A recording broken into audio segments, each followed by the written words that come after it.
Y a esta hora de la tarde saludamos a nuestro personaje invitado en este bloque informativo. Se trata de Gerardo Vega, abogado de la Fundación Forjando Futuros y autor del libro Los fracasos de la reforma agraria, tierras nuevas, trucos viejos. Señor Gerardo, buenas tardes, bienvenido a Colombia al Aire. Muy buenas tardes a ustedes, muchas gracias.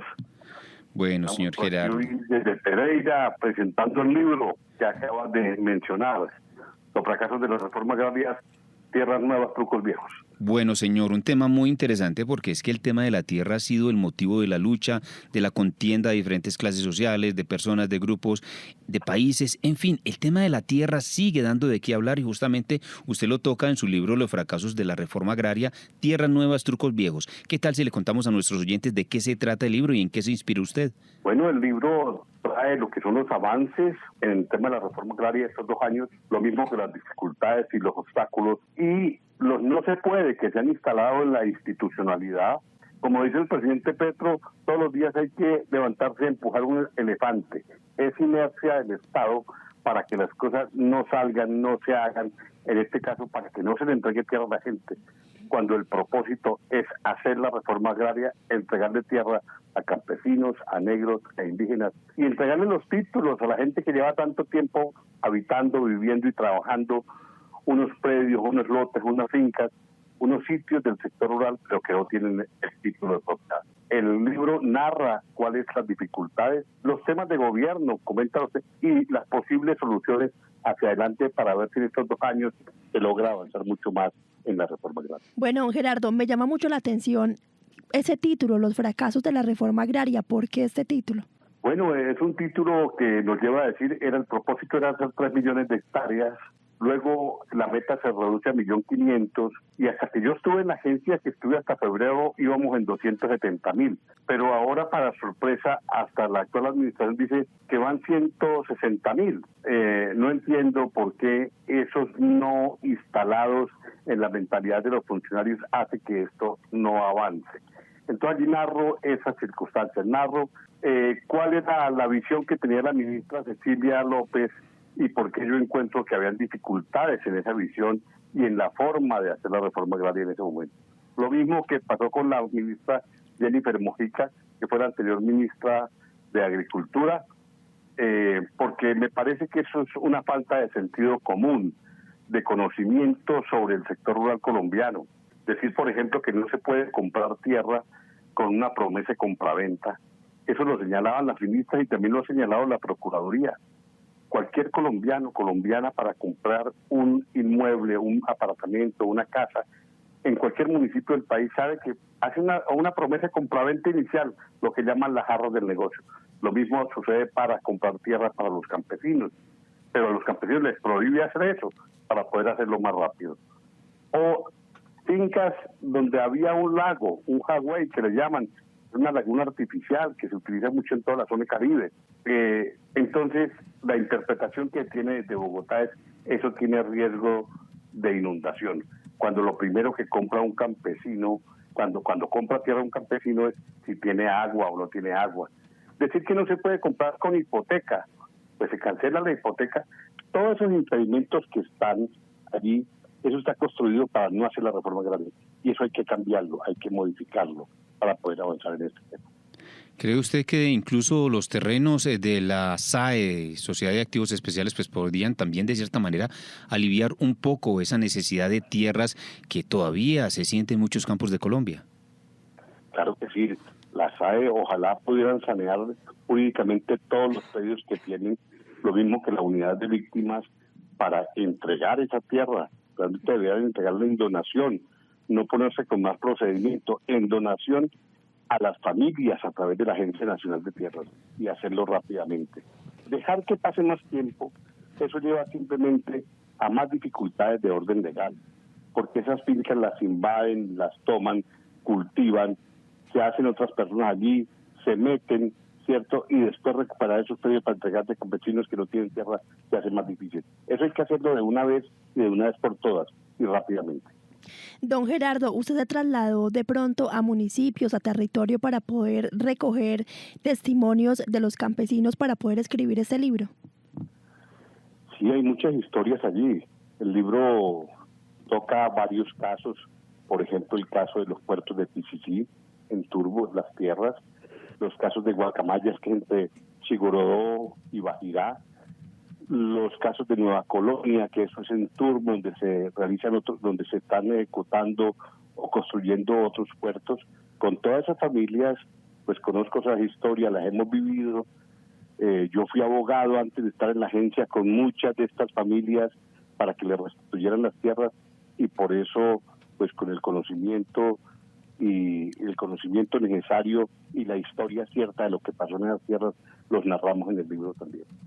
Bueno, hay críticas también sobre el tema de la entrega de tierra en Colombia, sobre lo que usted acaba de mencionar. También se entregan tierras o pantaneros más bien a las víctimas justamente.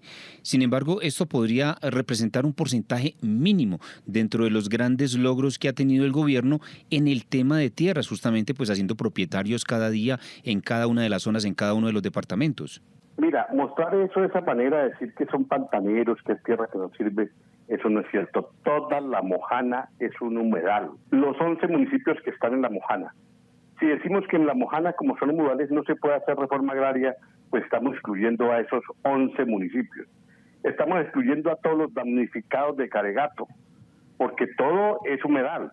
Lo que pasa es que sobre los humedales también, ¿qué tipo de cultivos se ponen allí? Es diferente.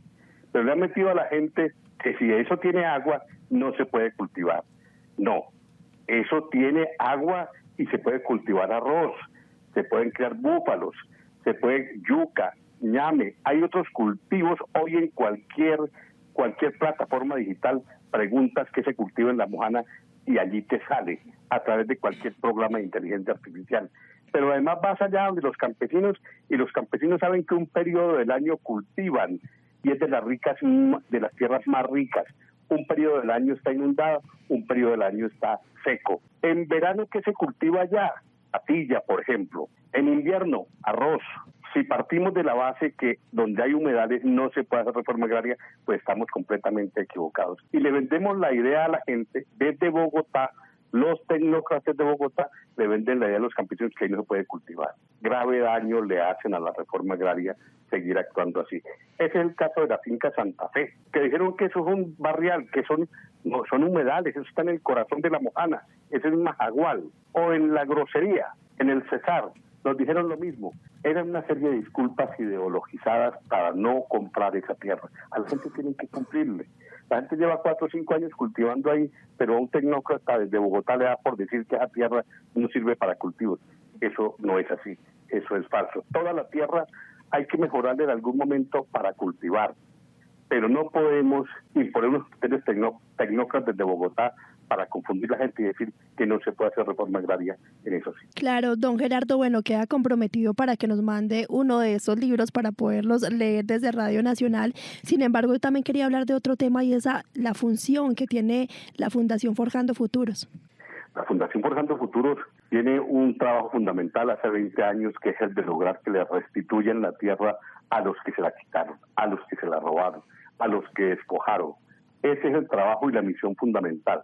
La Fundación tiene la representación de muchas familias en Colombia, en el Urabá antioqueño, en el Oriente antioqueño, en Sucre. Lo hicimos en los Llanos Orientales, en varias partes del país. La Fundación trabajó desde la creación o expedición de la Ley 1448 en la redacción de esas normas que facilitaran la restitución de las tierras a los campesinos.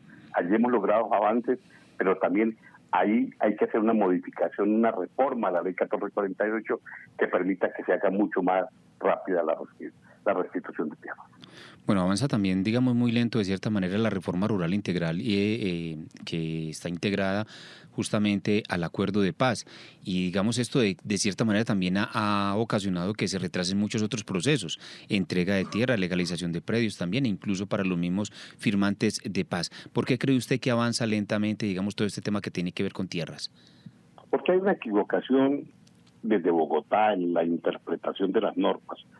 Cuando estuve en la agencia, encontré en los primeros meses de la agencia, decían funcionarios y tecnócratas, desde las ministras para abajo, decían que a la gente de la reincorporados de la FARC no se les podía dar tierra porque no estaban en un programa especial.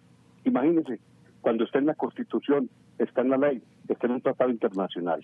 Decían que no se puede comprar con promesa de compraventa, pues eso dificulta la reforma agraria. Es una interpretación que se hace desde los gobiernos anteriores para no concederle el derecho a los campesinos, para dificultarle el derecho a los campesinos. ¿Por qué se hacía eso en el pasado? Se hacía pues porque los gobiernos no le habían dado prioridad a ese programa, no le ponían plata, no tenían oficinas, no ponían los técnicos. Entonces tenían unas interpretaciones para no conceder derechos. Este gobierno llegó y le puso un mundo de plata a la reforma agraria.